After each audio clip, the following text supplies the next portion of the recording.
মহরম মাস কি, মহরম মাসে কি কি করা উচিত এবং মহরম মাসে যেসবভাবে মহরম পালন করা হচ্ছে সেটা কি আসলে ঠিক? তো আসুন জেনে নেই। আমি কিছু সংক্ষিপ্তভাবে বলছি মহরম মাসটা কি। মহরম মাসটা হলো ইসলাম ধর্মে বা আরবি মাসের প্রথম মাস এবং এটা একটা ফজিলতপূর্ণ মাস।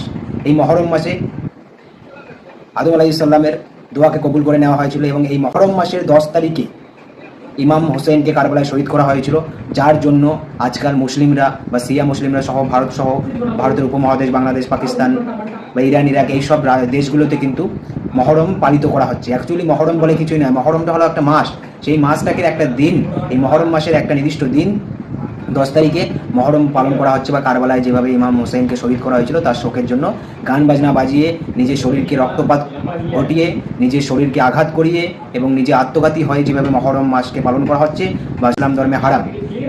একটা উদাহরণ আমি দিতে চাই এভাবে যে বাড়িতে যদি কেউ মারা যায়, কেউ কোনো আপন মানুষ যদি মারা যায়, তাহলে সেই আপন